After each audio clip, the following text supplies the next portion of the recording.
I mean, it's like, hey guys, I'm gonna do this really quick. I don't have an intro, so the intro is me doing this. You can't see the, you can't see my address or anything, but I wanted to kind of do a box opening to open the show today. This is something really, really cool.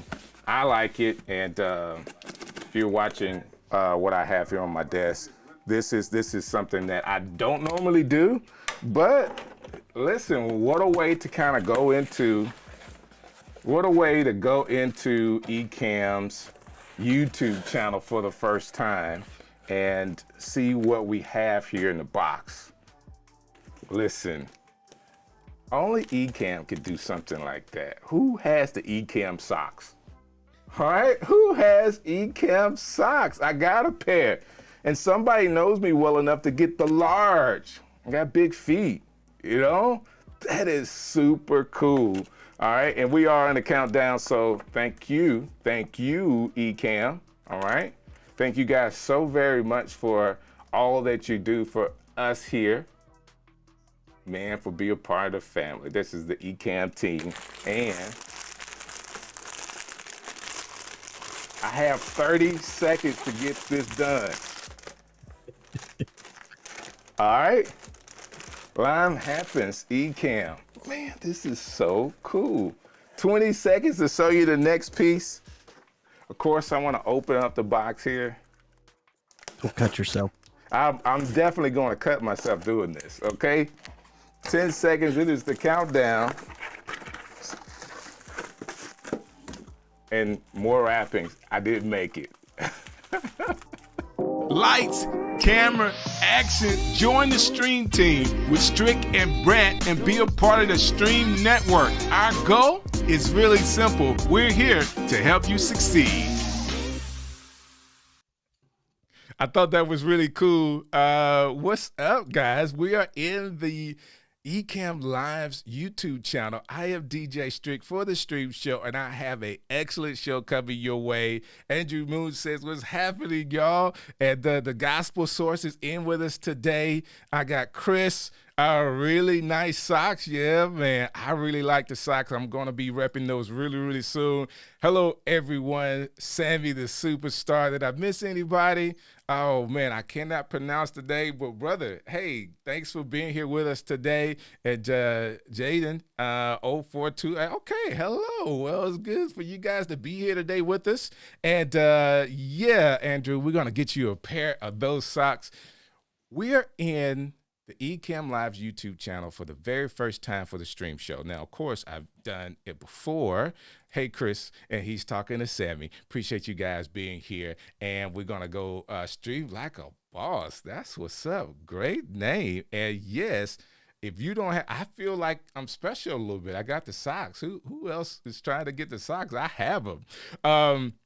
This is a really cool day, and I don't want to talk too much about the intro without getting into what's going to be happening in just a second here. So as you're chiming in, please tell me where you are watching from. If you could do me a favor and just say, hey, I'm calling in from this city, or I'm watching in this city, or I'm watching in that city, and that will really, really be cool for me to know where everybody is in from. And I got my man, Bill from Ohio. Shouts out to you, man. Thank you for hanging out with us today. For the next couple of weeks, we're going to be talking about how to use Ecamm for podcasting. So we've done, I think the last theme was Zoom with Ecamm. You know, how to use Ecamm to Zoom. And now we're stepping it up for people that are using Ecamm for podcasting or never thought about how you can use Ecamm for podcasting. I have some guys that are podcasters and creators that are really, really good, that's hanging out with me today to kind of go through all of this. I got some people from the UK that's hanging out with me. Let me bring everybody on and we'll say hello to everybody together. So right now I have Ash Borland and Andrew Moon on with me today, and we're going to talk about podcasting together. Hey guys, how are you doing? Yeah, good, man. Really good. Really good. Doing good. Andrew, man, thank you guys for taking the time to hang out with us. Now, Ash, I know it's like midnight where you are right now. Yeah, 6 minutes past midnight. 6 minutes past midnight. How about you, Andrew? It is 7:07 p.m. here Okay, in so LA. you're just an hour. You're like East Coast time. Yes, sir. So we got some people in from Dallas. I got a couple people in from Dallas, UK. So somebody else is up with you, Ash. Oh, I'm glad. That's at least I'm not the only one. You're not the only one. No, sir. He said, try to get a name a shot. Adetiba. Brother, come on, man. You got to phonetically spell it for me so I can get it. AD Tribe. I'll try that. And then I got Michael here checking in from New York. What's up? New York's in the building. And then the Bay Area is also coming through. Go Giants. Chris, man, thank you for hanging out with us. And we are so happy that you guys are here today to learn something a little more about what Ecamm could do. Of course, Ash has Ecamm. Andrew has Ecamm. I'm the Ecamm guy, or one of the Ecamm guys. I love it. One of the stream guys that uses Ecamm all the time. And how are you doing, sir? Amazing Tech. What we're going to do today, and I know it seems like that I'm all over the place, but I love saying hello to people, especially inside of the show. And he's from Georgia, which is not too far from me. So thank you for doing that. All right, Ash and Andrew, before we get started, go right ahead. I gotta at least try to get add UT, bruh. Okay, so I guess I was close. He did his job by phonetically spelling it for me, so I appreciate the help. Thanks for hanging out with us today. All of my Ecamm family, guys, thank you so very much. If you haven't done it already, please hit the like button and let everybody know that you're enjoying what we're doing tonight. That being said, let's jump right into podcasting. Andrew and Ash, let me ask you guys this question. I want to throw it out there.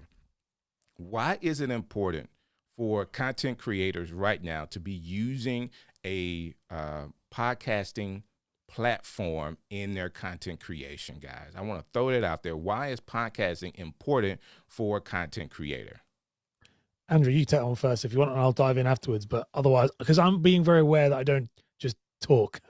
So go ahead.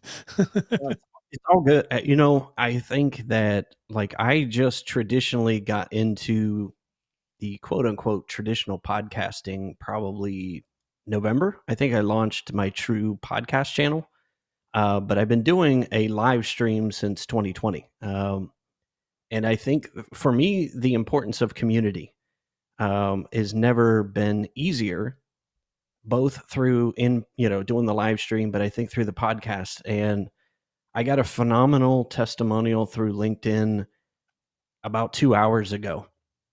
And it was somebody over in the UK, by the way, Ash. I've got a strong contingent from UK that have watched my live streams, but I keep my podcast to 10 minutes per episode. And that has really resonated with my audience that has come over from the live stream.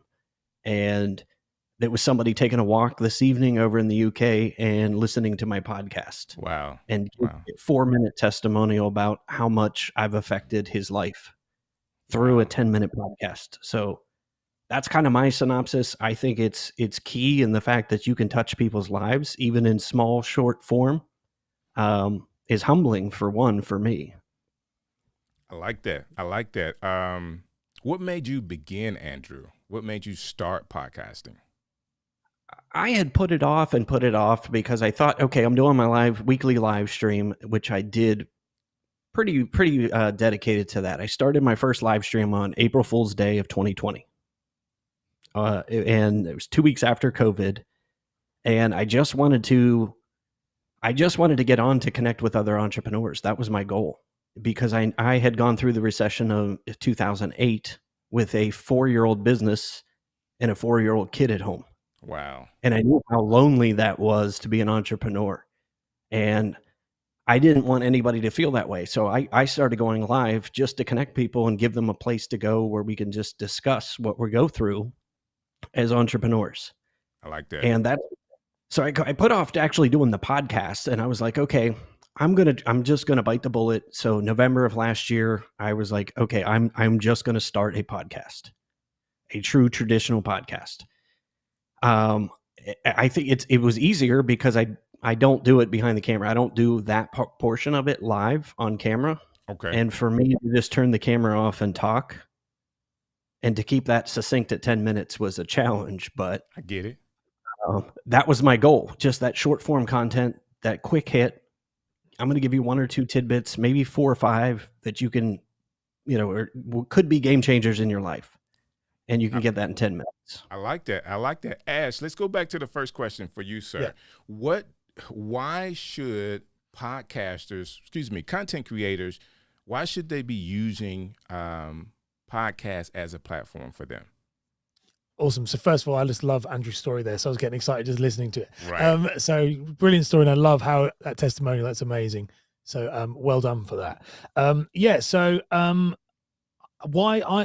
believe that podcasting is an incredible resource right now as what I would call a creative ecosystem. So if I get really like deep into this stuff, so what I would explain this to when I talk to clients about this is I say, if you're in a content creation world right now, everybody is. YouTubers and things are fighting for and stuff are fighting for retention. They're always trying to keep people on if you keep people on for a minute, then oh my gosh, like you're just so much better than the person next to you. And Right. It's another minute. And what's really wonderful about podcasting is that podcasting traditionally, I love those 10-minute shows. I actually do about 10, 15-minute shows, so I think that's wicked. But the actual average podcast is around 35 to 45 minutes. And so this is a great place where retention is incredibly high. Community building is incredibly high.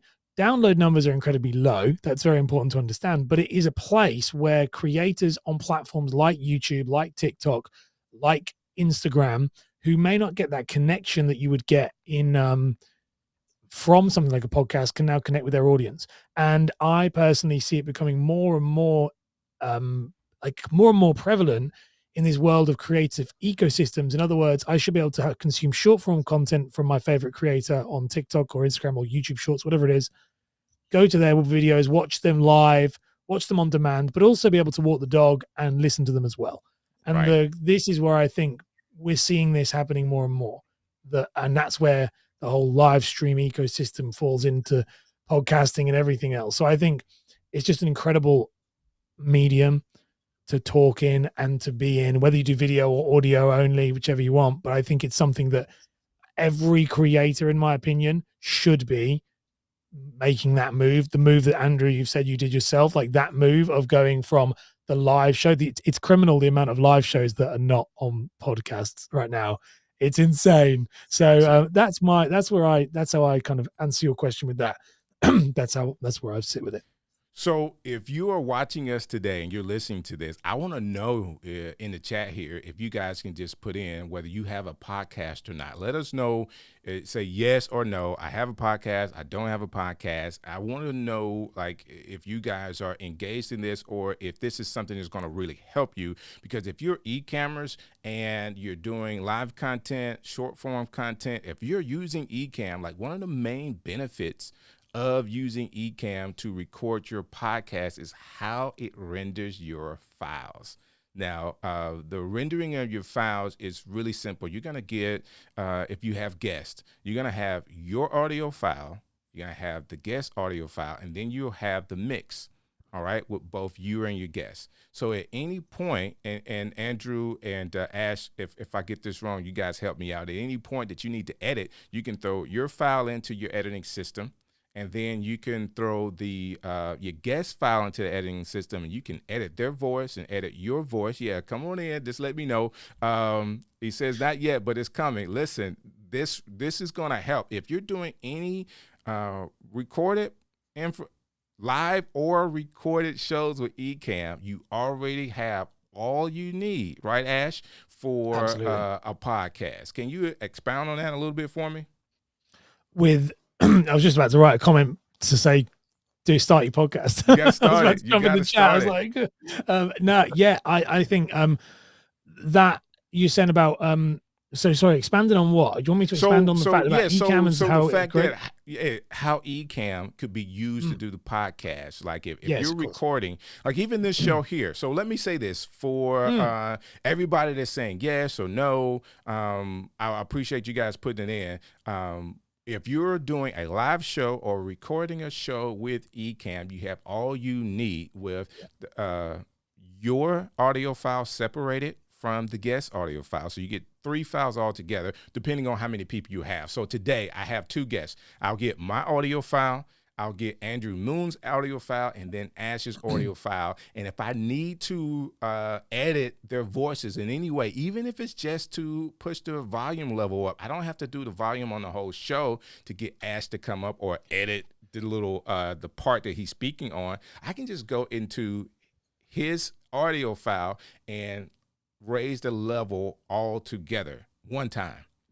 That's the benefit of having the separate audio tracks that Ecamm gives you. It's kind of cool. So my wife does music, and I understand how layering tracks work, and this is the same thing. So basically, you get the layers, a master audio with everybody on it, and then audio separate from the others. So I'll get my audio track separate from Ash's audio track, and Ash's audio track separate from mine and Andrew, and so forth. Does that make sense? It makes sense to me. Yeah, no, I know. I understand what you're on about. Yeah, no, that's really cool. So it's just to elaborate to what I was going to build on top of it. Yeah, I love all of that, the audio side of how it works.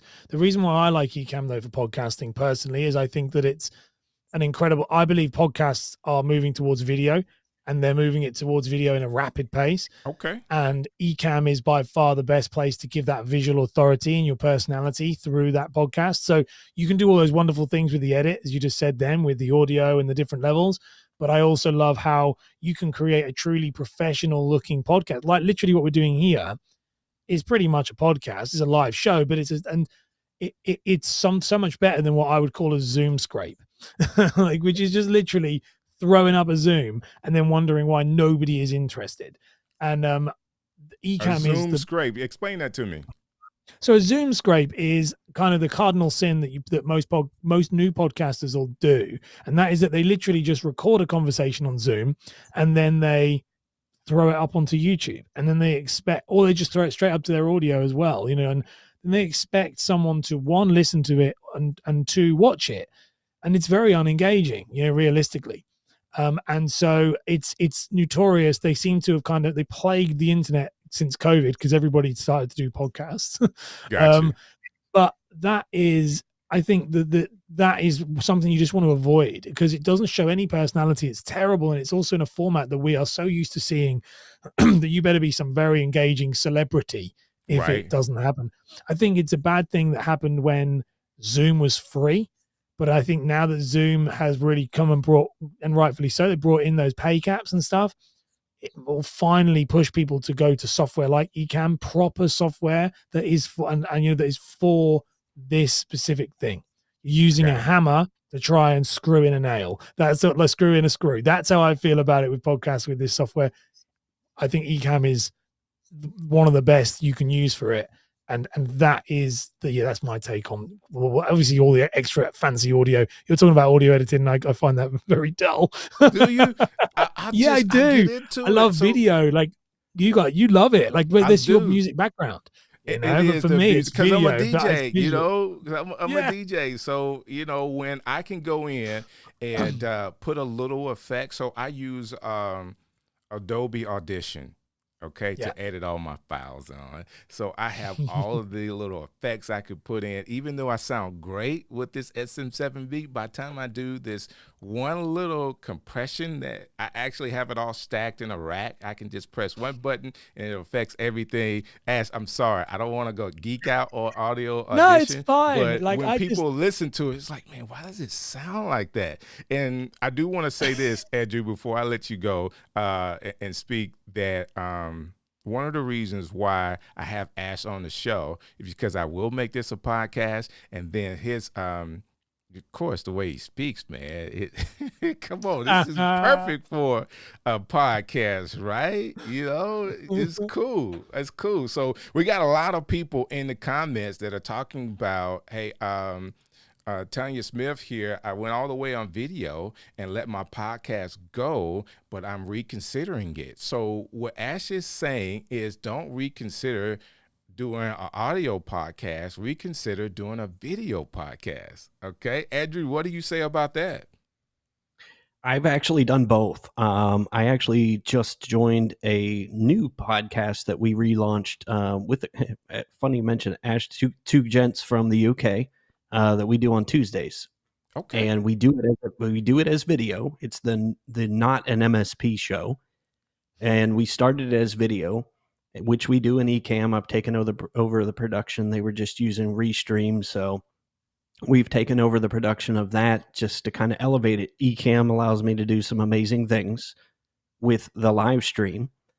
But I love the fact that I'm now have that built into my workflow to be able to just do exactly what you said, Strick, to be able to take those audio files, dump them into Descript, have the transcription recorded with all of my guests in there, and then I'm able to publish from there straight out to Transistor, which is our podcast platform. And then it sends it out. I publish the show and I'm done. Wow. So the workflow for going from a live stream to recorded has been it has been pretty seamless. And I've gone both directions. I've gone from video over to audio. Now we're going the opposite way, doing the podcast into video now, it's been fun. But That's Ecamm awesome. allows me to do amazing stuff that it's next level, as a couple people mentioned in the comments. It really elevates everything I do. Yeah, so we do have people talking about it here. My real name is made up. I like that as a title for your name here in YouTube, but Ecamm is next level in doing the production. But Ash is always so very trendy in leading us. Every time he comes on, he allows us to get another trend that we need to be aware of. And I don't want to miss this, because I am one of those kind of people that fight being an early adopter. Ash, I don't know what it is. Like, I'm fighting it. Like, I really want to be an early adopter because I do believe that you can catch that first wave. So now I know Spotify, if you use Spotify at all, you can throw up a video podcast, and then Anchor will do the audio portion of that podcast. But is that what you're talking about? Is it more and more other platforms other than YouTube that is doing video podcasting? Only Spotify. Only Spotify. And so I was Okay. only Spotify and Apple and YouTube right now. Apple is doing it as well. Is it like Apple TV or just no, Apple not Podcast? Apple. Sorry. So Apple aren't doing it at all. I meant to say YouTube, Okay. and then I realized that. So realistically, Spotify have now have opened out to everybody the video podcast function, which is cool. I use it. Would I recommend it? No, probably not. I would say that there's only one place for video podcasts right now, and that is YouTube. Okay. It's so that I wouldn't that's what, by the way, that's why. And all you people in the chat, I'm looking at my screen this side because I'm watching your chat while I'm going through. That's what makes live streamers so potent and powerful. Is it's so much easier to transition from a live stream, like what you were doing, is like go from a live stream to a podcast is so much easier because you're understanding that visual element, that the chat, you're understanding the engagement, keeping energy high. So YouTube video podcasting is where that is and where it has been for a long time, a lot longer than people realize. The Spotify thing, it's funny, it's cool, it's a little bit gimmicky. If you're hosting with, because you can only do it if you're hosting with Anchor. If you're hosting with somebody else, it's not worth the swip. Like it's not that exciting personally. Gotcha. But and the reason why, just to add that for people, the reason why that would be is it's a lot easier. YouTube are coming into podcasting. They're gonna ingest RSS, so that is really, really cool. That means that you should be able to seamlessly swap from audio to video. Now, when that happens and how that happens, who knows?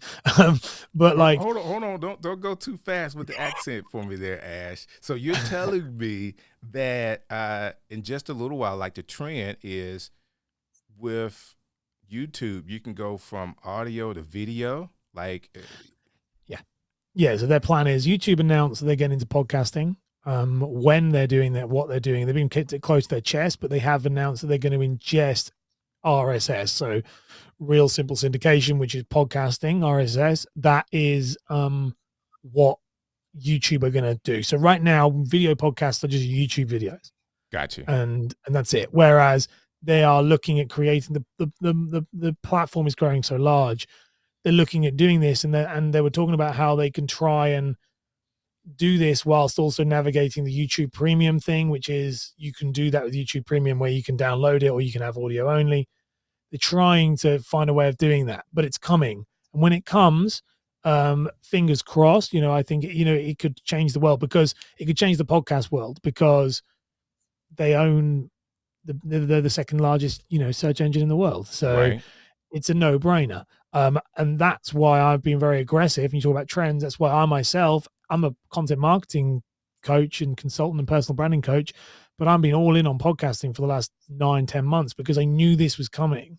Ash, So Kimberly is asking you to slow down a little bit because this is really cool stuff. Like, Andrew, I don't know if you're geeking out about it, but I'm geeking out about it because all of us, we've had some people inside of the chat that's already said, yes, I'm podcasting, but there's some people that's saying, no, I'm reconsidering. I want to start.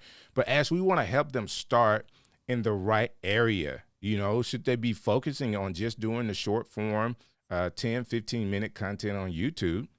Or should they get a program like Anchor? And there are other platforms that I should have researched. I was hoping you guys would have the information as I've well. got loads, yeah. I'm an Anchor guy, because of the simplicity of it. It's just simple.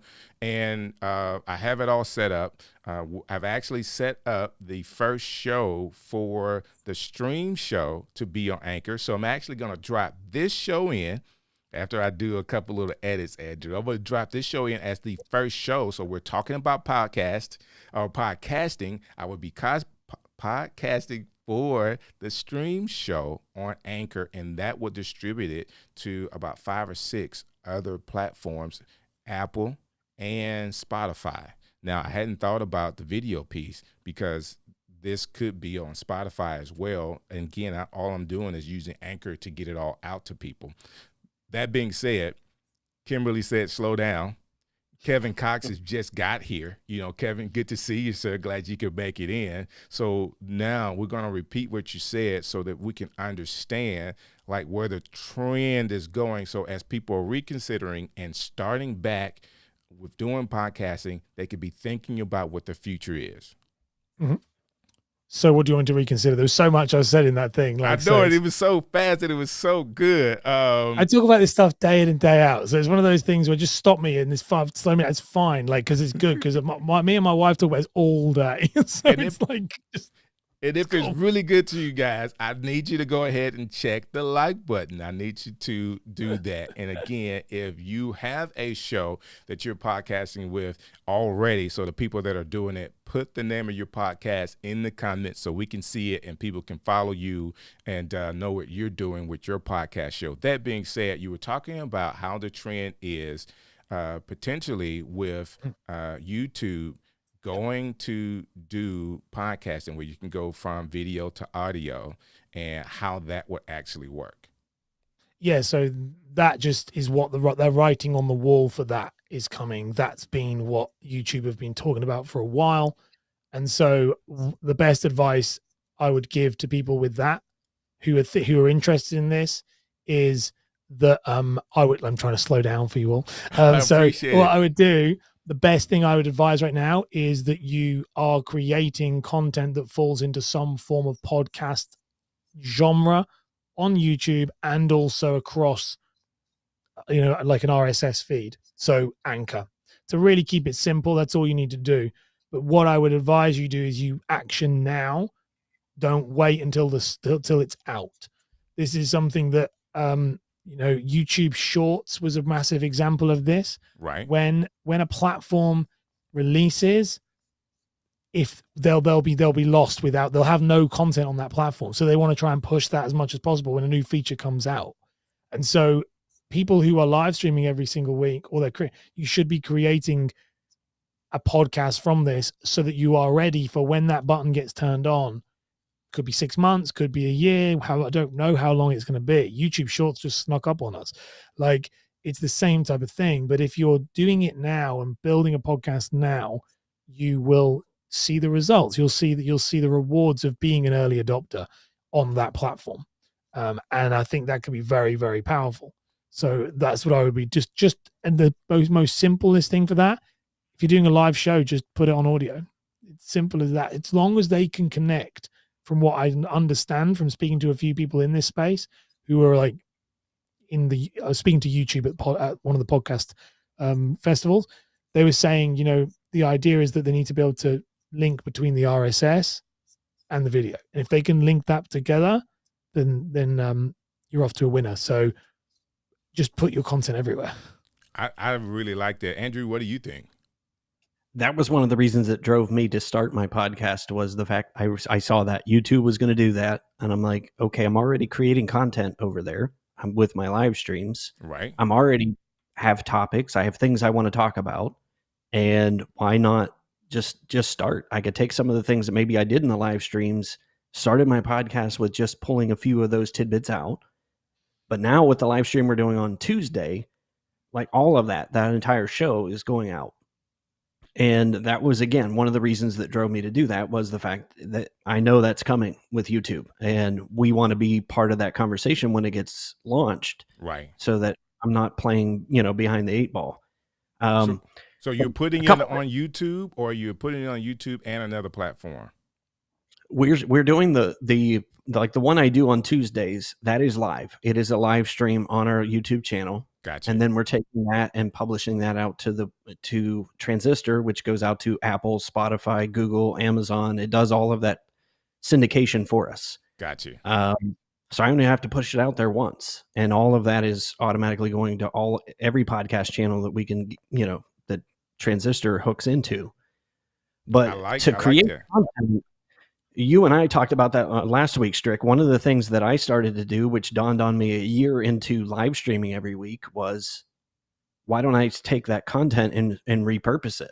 Right. I can take that hour-long live stream and slice that up into smaller form content. And that's what I've been doing on Instagram since like December. Right. I've been taking those short snippets of content with a graphic, putting them on Instagram, which drives that traffic back to my podcast. I love it. I love it. And we're talking about it. I've started doing it recently. And the only reason why I started to do it, Andrew, is because I kept seeing Ash's face in my Instagram feed every day.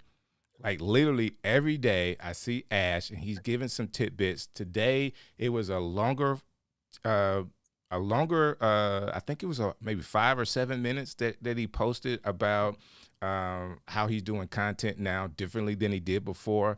And I watch all of it, and I know how engaged I am to his content. And I was hoping that maybe I could get some engagement on my end, and this show will be chopped the same way. So if we have some segments here that are 60 seconds or less, guess what? I'm chopping all of those up, repurposing that throughout the week, and saying, hey, for the full episode, please follow us or find us on YouTube to watch the whole show. Now, Ash, am I doing it the right way when we talk about repurposing? I'm going to do a whole show about repurposing at some point, but that is a way that you can always help people in your other social media platforms to find your full content, correct? 100%. Yeah. I mean, I love what you're doing there, Andrew, and I like what you're doing as well, Strick, as well. It's repurposing is gold, really, and repurposing can come from for a podcast, like it can come from a number of different ways. You don't have to cut up the same video. You can repurpose the idea. That's what I like to do, but everyone does it. I work with clients who repurpose the video. I repurpose the script. So I record multiple things when I'm in the studio from one idea over and over again until I've like rinsed it. Today I made 37 pieces of content. I think that was what today's one. Y'all listen to this. Andrew, like, do you hear what he's saying? Like, he's so different from the rest of us. Like, I want everybody to know the reason why Ash is on. I mean, Ash is like one of the people. This is the difference. Ash works, man. Andrew, I'm just now getting a chance to meet you, and I know that you have an excellent platform. I've seen your stuff a lot as well. I like your Ash stuff. outworks all of us. Like, he's the runner that you put in front. Like, Ash, just go, man. We're not going to keep up with you. Right. Everybody else is having a conversation. We're watching Ash run and trying to keep pace with him. So people that are watching this, if you're Ecamm and you're not up on Ash Borland, find him on Instagram, find him on YouTube, find him on Facebook. He did do a whole lot of Facebook stuff, but he's out there. Like, I'm giving you your flowers, sir. I love what you do. You really, really push the envelope. This guy said he did 37 pieces of content today. Wow, that's awesome. Is that right? Did I Yeah, say that's that right. Yes, 37. Yeah, so that's how much I made today. Some days I'll make less. Sometimes I've made like 100. Like, I post it all in one day. No, that's not like a brag or anything. It's just kind of truth. But where it goes to, builds on what Andrew was saying, which was about this idea of repurposing. I am a big believer of you. We don't know what one video in general, one podcast can change your life. We have no idea which one. Please hear that. Like, we all understand it. Like, you want to go viral. He's saying one video can change your life. I'm sorry, Ash. Go ahead. You can't know. You're so right. One video can change your life. I've got a client right now. We started working last week, and it's the first time we spoke, and already one of her reels. And this is not my thing. I've got clients who work together for 4 years, and we still can't find the thing that works. And then I got one client, and we found the thing that works with the first video we made. And she's now closing in on, I think, 750,000 views on this video within the last 24 hours, 40 hours.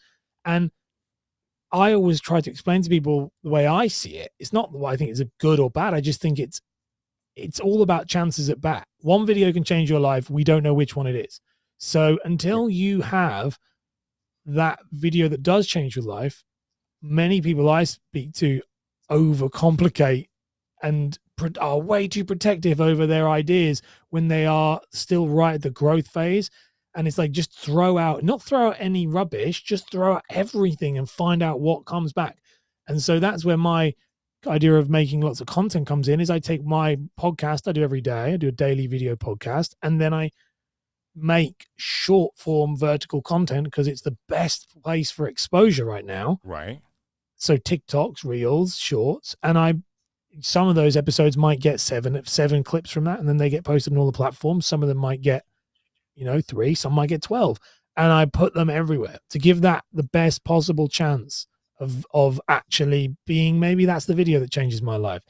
If I just post it up there and then walk away and then hope that nothing ever happened, like, oh, nothing happened today, well, then that's my own fault. And I think but there are a couple of tweaks you can do with that. I won't go into it because that's not what we're doing here today, but there are a few things, like if you're going to do worried about like over spamming your YouTube channel and things, there's things you can do, but the trick is you've just got to make more content. You got I love it. And please listen to what he's saying, guys. Like, Ash puts in the work. He really does put in the work. So if you're thinking that you're gonna make 1 or 2 podcasts, and what's that? Did I miss him? Yeah, I know. Right? I could hear him his flowers. So Tanya Smith, I'm coming to your question in just a second. But before I do that, I ask people to put in the comments like their podcast. And just for a second, I want to take a break and shout out some of these podcast people. So Zoom Catchers, Behind the Scene. I like that one. And then Kevin. Kevin has one that he's doing with his fiance, producing, recording, Step Into Your Power Daily. I like that a lot. He says that they're doing less than 5-minute episodes on YouTube and all podcast platforms. So he's got it. Like he's figured it out. Yeah. And please stay connected with us on.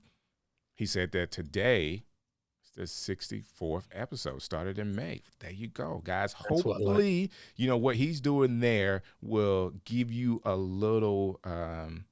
You get some energy from that and wanted to say, let me try it. And then Silverhead Fitness says, Ash is so consistent indeed. He really is, guys. Like, from the time that I met him, first time I met him, he explained, hey, this is how I do my content. And it still blows my mind. It still blows my mind how he's able to record and the long form content, break that content down, and then have a system to posting that on social media platforms is awesome.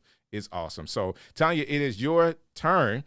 And got a question. So guys, like, we'll talk about this all day long and not get like some of the points that people need to take away, because I can geek out about this all day long. But I want to be sure somebody like Tanya, who is, she says, okay, I'm sold. I'm ready to get back into repurposing my live stream videos into podcasts. What are 3 priorities to start with? So I'll give one, guys, and I guess if everybody can give what they think the one thing is. And Rich Graham says, Ash is a monster. Yes, he is. Rich, appreciate you hanging out with us. I believe podcast got 100 episodes, 4 months into it, only averaging at about 40 to 80 views. That's right where you want to be. Guess what? Keep doing it, right? Keep doing it. And by the way, just on that, I just want to jump in on that because that all gets missed otherwise. Bring that comment back up if you could, Strick, because so that's 40 to 80. Just so you know, if you're getting over 50 downloads, you're in the top 50% in the world. Wow. So if you're getting 40 to 80 views and you're 100 episodes in 4 months, that definitely needs to reframe that comment to not but only. It should be and I am getting, because that is really good. That's awesome. Yep. That's awesome. Telling you, I don't want to forget your question. What are the top 3? I'm going to start with the first one, is looking for the right platform for you. Like, we do so much, and everybody is not like Ash. Like, we don't have the work ethic that Ash does. Ash is the guy that goes into the gym 7 days a week and does everything. You know what I'm saying? Like, he's just an overachiever. And I want all of us to point towards that direction so that we can have the guns that he has as well. You know, he's showing out. I can't wear a tight t-shirt like that. You know what I'm saying? I don't work out enough. All right. That being said, find the right platform for you. I would think. Say that again, Andrew. Too busy hanging out at Krispy Kreme. Exactly. That and Krispy Kreme and Chick-fil-A will get you every time. All right. So find the right platform. I use Anchor. Okay, that's my favorite. Andrew had another that he used. What's your platform, Andrew, that you use? Transistor.fm. Transistor.fm. And how about you, Ash? Are you using another platform? Yes, I used to. Transistor's really good, but I don't use Transistor, but it is really good. I've used it in the past. I use Anchor. I have 2 shows. I use Anchor for one show because it's free. And that's the big thing. It's free. Most people are going to use it. Spotify are buying up everything to do with podcasting. So looks like that could be something to keep your eye on. And then I use Buzzsprout. Buzzsprout are really, really good. That's for my niche podcast. That's like very much a business generating podcast. And that I only use that because it has it's very good for business. It's very good for like adding your own dynamic content at the ends and monetizing through your own products. But if my overall favorite would still be Anchor. Right. And you can, Anchor is monetized as well. And one of the reasons I went that direction is very similar with the views to YouTube payouts. I wouldn't say a penny a view or a listen or a download, but it's close. It's close. So platform is the first thing that I want to tell you. Find the right platform for you. We've given you, well, me and Andrew gave you one. And of course, overachiever here, Ash, is giving you 3 to look into. Sorry, no, it's not. You make me feel bad. I'm trying to be I was like, let Andrew go first. I don't want to. And then now you just. I love it. I love it. I love it. And I'm messing with you, man. I really I like you. That being said, that's number 1. Andrew, your turn. What would be the second thing as far as a priority you would tell her she needs to focus on? I'm a systems and process junkie. So I'm all about how do I create a repeatable system to make it easier for me to get that content out. And start simple. Go through that first draft. I try to only make 1% change per week in my workflow. But once you have that documented out, like I literally go into ClickUp, hit create podcast, and there's my template with all my checklists, everything I have to do. And I just go right through the checklist. And now I've got people who are doing the post editing. I have a post-production checklist for getting our social media content put out. So if I take a 10-minute podcast, part of our workflow is creating 4 social media posts out of that with 4 graphics. And then that goes out to YouTube, LinkedIn, Facebook, and Instagram. And then our longer form content, same thing with the show I do on Tuesday and my Do What Is Necessary live stream. As Ash mentioned, it could be, just depends on the topic. I could have anywhere from 4 to 10 pieces of content out of that one effort. Right. But for me, it's all about that checklist. I have that checklist of exactly what I have to do and the tools that I use to actually get that done. And once I have that checklist, it's easy for me to then start handing things off. As I get my workload increases, somebody else takes that over. They know exactly what to do. There's the checklist. Here's your standard operating procedure with how we do a live stream and how we do a podcast. I like it. And that's so important, guys. As you grow, there's nothing like having to then step back and do your processes and procedure for a new hiree. You know, if someone is working for you, if you get a virtual assistant or something, if you start with that checklist, there's something easy for you to hand off and people can read step 1, 2, 3, and 4, because the idea is not that I'm going to start a podcast and go virtual. Is that I'm going to start a business and have a business that will grow. And as that business grows, guess what you want to do? After you are the first employee, then you want to get a second employee. And that employee needs to know what they need to do. I love that, Andrew. Great advice. How about you, Ash? The third thing that someone needs to focus on if they're starting to reconsider to go back into podcasting. Okay, yeah. Number one for me then, because both of yours is spot on. Andrew, you stole the best one in a good way. For me, actually, probably the number one thing I would say is know your target of what you want to achieve from this podcast before you launch it. This is so important and a mistake. Funny enough, it was the episode you're saying about today. It was the mistake I made. Was there are 3 reasons mostly why people would do a podcast. That is either to build a network, to grow your authority, or to generate leads and sales. All right, stop right there. Because I know you were going to say something else, and people need to get that. Because I watched the video today, and I'm like, this guy is an absolute genius, and I love the story. So can you repeat the reason why people would want to start a podcast today? Yeah. So the reason why is they either want one of 3 things. Now, people will normally go, I want all of them, but you've got to focus on one of them as the main driver. And that is either to grow your network. So that's meeting people within an industry like what we're doing here. Perfect. To build your authority. So to put you as a thought leader, or to generate leads for your business. And those are the 3 things. But you need to pick one, and that is because the show you create will have a very drastically different impact on guest, length, volume.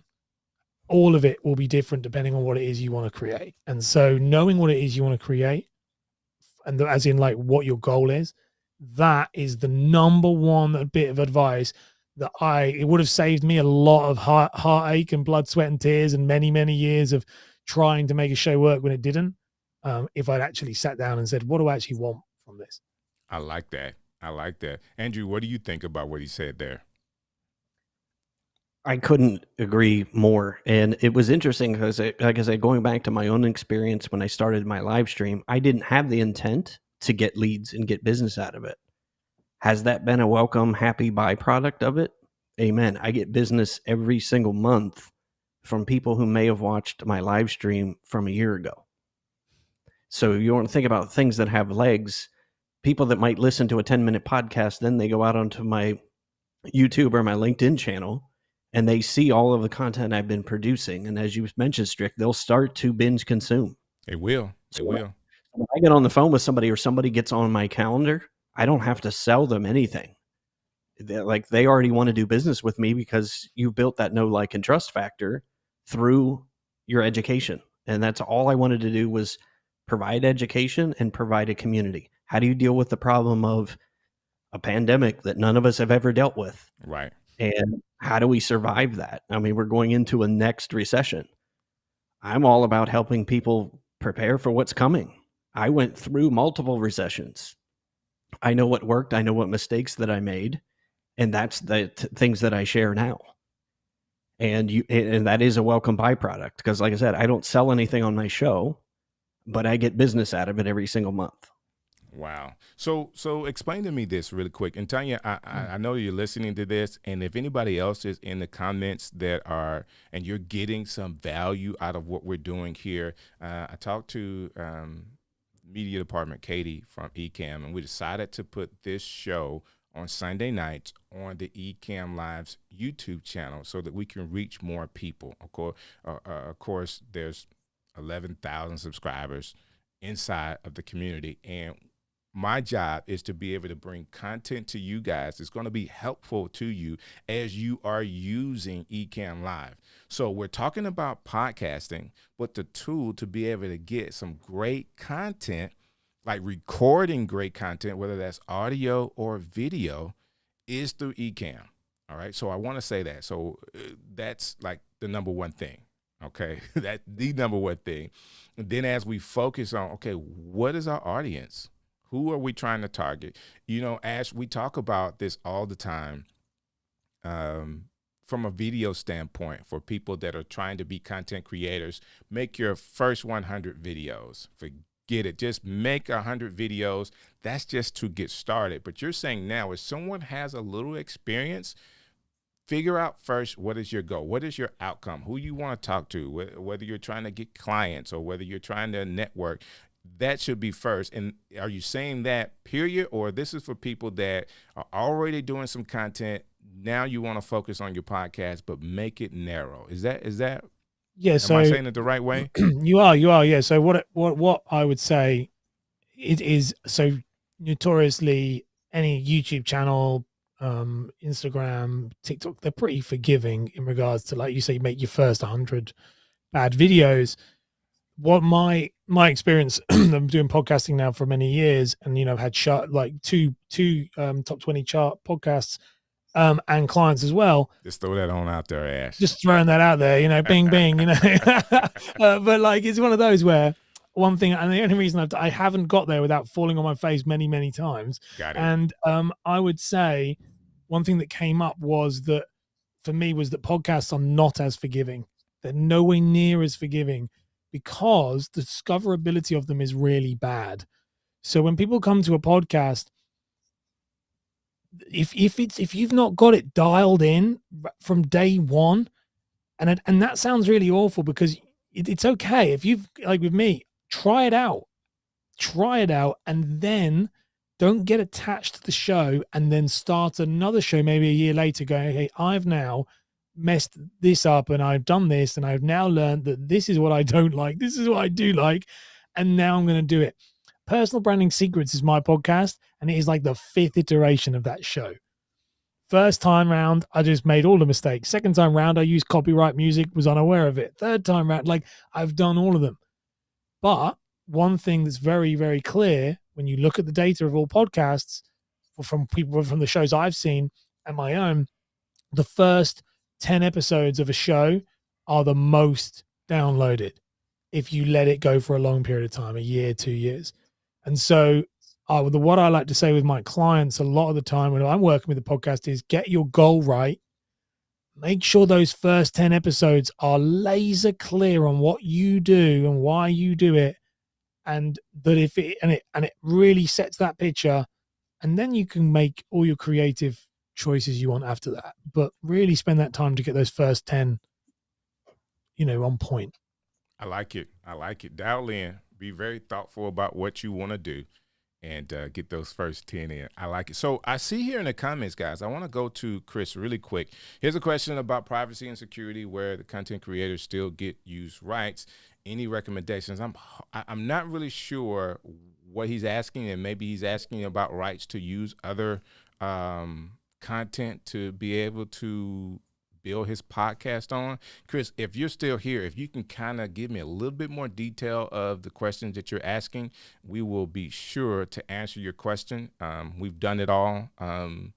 I've done a lot with music on YouTube. I've even taken, guys, somebody's aerial footage. So one of these drone footage, and I use it as an intro, and I got a strike for that. Like, I had to then go and negotiate with this guy because I'm in the city of Birmingham, Alabama, and it was 4K drone footage, and I loved it as an intro to my show.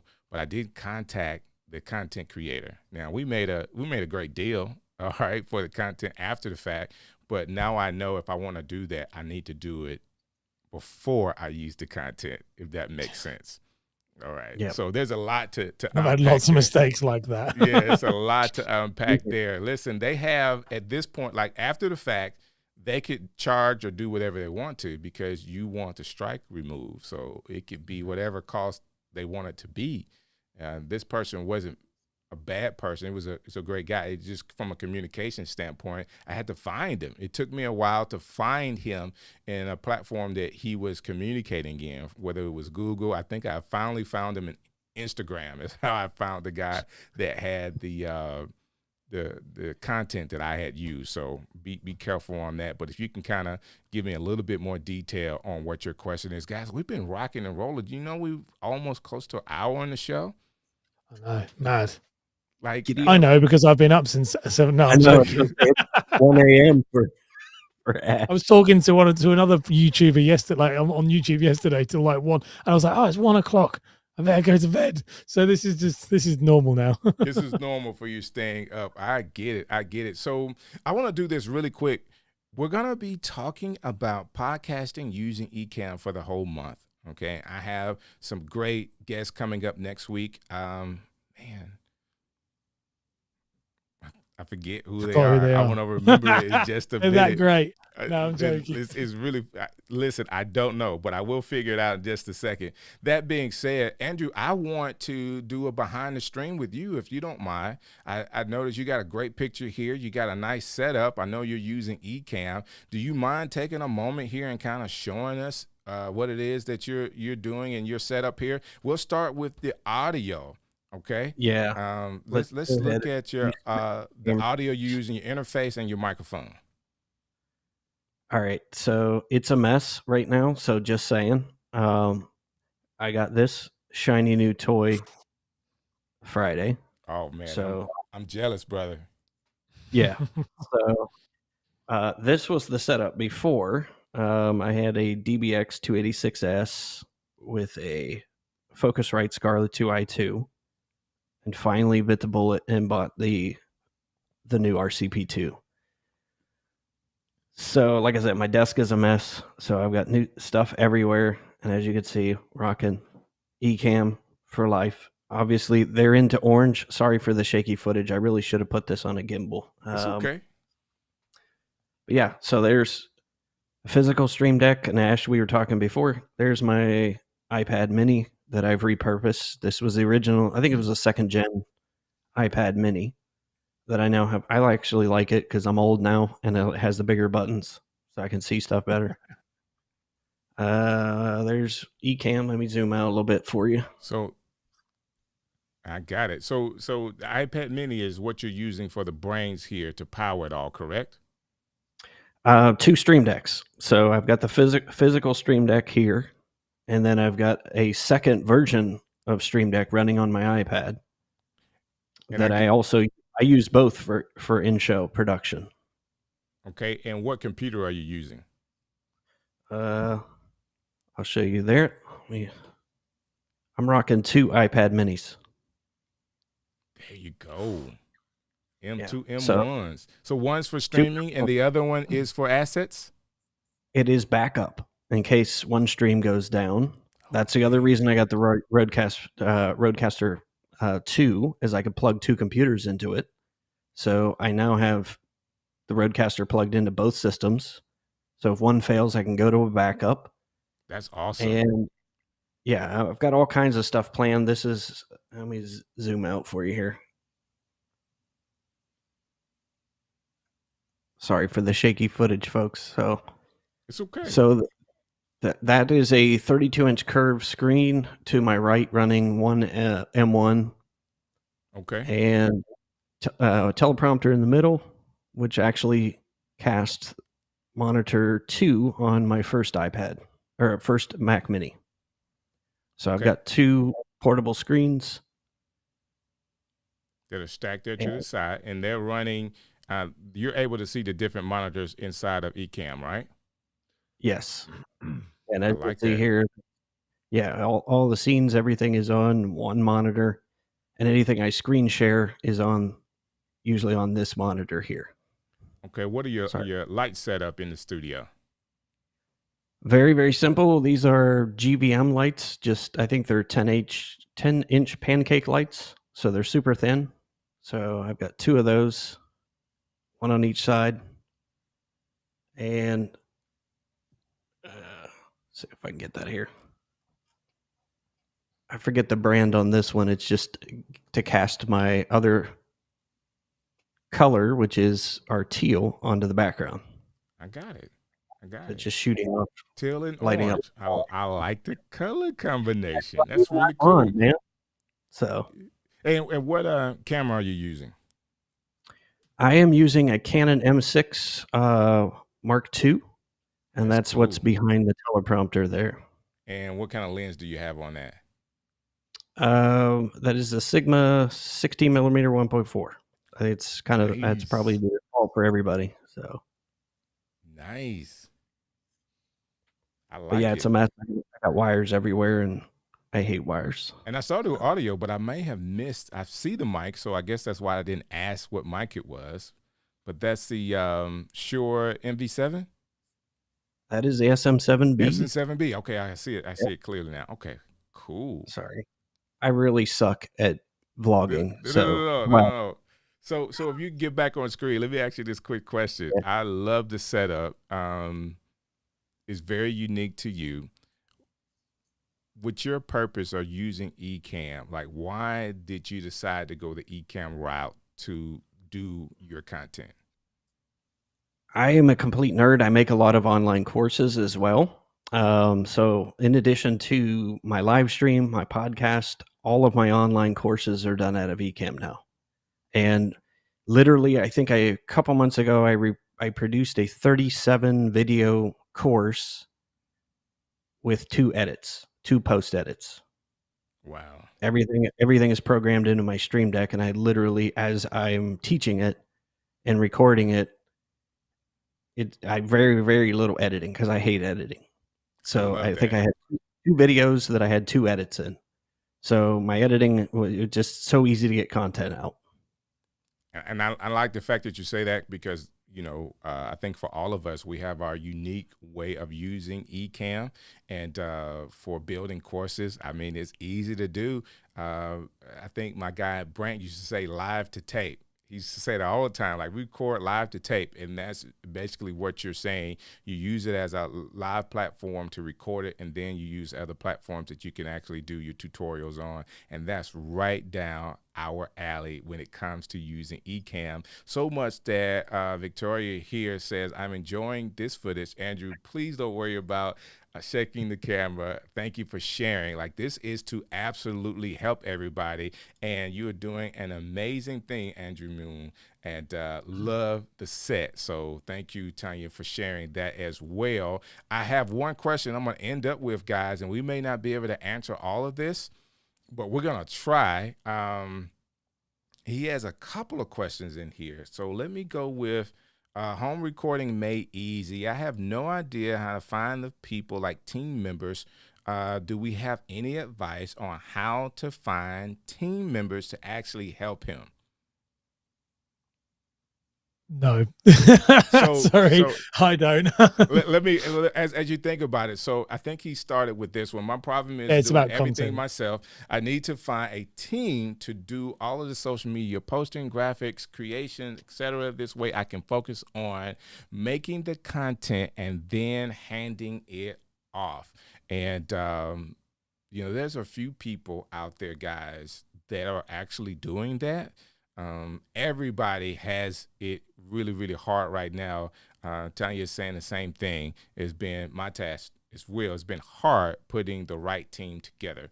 So there is, inside of the Ecamm Live community, All right. So in the group, if you say, hey, I am looking for people that can help me with these type of content, making content, graphics or whatever, I guarantee you there's people that's there. There's a guy by the name of Chris P. Giles. Chris P. Giles is now doing the stream shows edits. So when I'm doing shorts, there are shorts that his company is doing for me, and all I have to do is post them.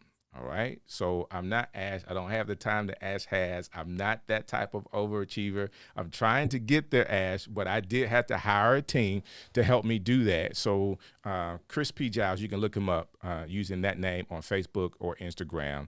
And he has a company that's doing it. JP High Tech is another gentleman that has a company where he's helping people from websites to graphic designs to video editing. JP High Tech is also inside of the Ecamm Live community, and there are tons of people there. So Tanya, Home Recording Made Easy, if you guys would just make a post inside of the Ecamm Live community, I guarantee you people would respond to it with several recommendations. Okay.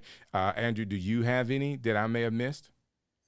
I've had some people go on Fiverr or Upwork That's good. for doing editing. The other thing to check out is, like, I came from a college town in Columbus and with Ohio State University here. Find some college interns. I mean, they're just looking for pizza money. That's a good one. That's a good one. That's incredible people that can edit. I mean, I found some folks with some mad skills that just are learning, and they're glad to get the money. And I'm like, okay, it's $50 or $100 here and there is a lot of money to them, and I know how much Ash probably does too. I know how much a good video editor is. Too much. No. A good one. It's a lot. Yeah. So, but some of those guys and girls you can groom along the way. Like I said, if they're just do something, during college, I think, one of my co-hosts that's on the Tuesday show with me, Ash, he hired a marketing intern, and she actually produced his 2-hour live stream that he did the other day. Wow. Yeah. And they are powerful.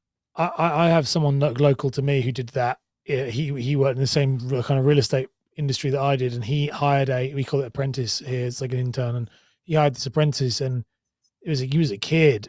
It was like, he was just literally straight out of school. No idea what he was doing. But as the years went on, Gary was the guy who employed him, this guy Gary, and Gary started appearing everywhere, because what happened was he'd believed in this kid, and then he, technically, like say, groomed them and shaped them to be exactly what he wanted. And it was, I think personally, that's the best way to go, is to, if you want someone in your team, bring someone in grassroots, teach them your SOPs. It goes back to what Andrew was saying about understanding your systems and processes. I've done outsource, as in I myself have been an outsource for clients, like people have done that, and I will never do that work again, because it is the hardest work to do. And it's the most thankless work, and they couldn't afford it in the end because it didn't work out to be so expensive for your time if you're any good at it. Right. So I personally think the best way to do it is bring someone in who doesn't have a clue. LinkedIn. Yeah. LinkedIn. I teach LinkedIn. You can find good people on LinkedIn.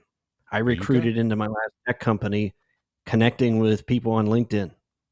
But follow Andrew's thing about systems and processes, because otherwise it won't work. I can give you that. If you hand them and say, I want you to edit it, and then they go, they edit it, and then they it's not what I want. They're like, well, how do I know what you want? But if you do it how Andrew said right at the beginning, that second tip of like, know your checklist, they'll mess it up for the first 10 maybe 20 times, but by number 20 they won't even know that it's not you.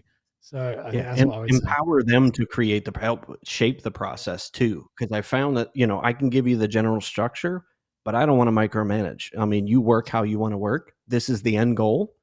And I've had some folks come up with taking the generic process that I've given them and made some incredible processes out of it. So, empower them to be part of that conversation too. So we could go on and on with this, guys. And our idea with the whole premise of the stream show is to help streamers succeed. We've talked about using Ecamm to do podcasting, and we ran down the rabbit hole of podcasting. If you're not podcasting, please start. And if you're starting to podcast, we've given 3 steps, thanks to Tanya, narrowing it down for us and helping us being able to communicate to you today about how you can get started.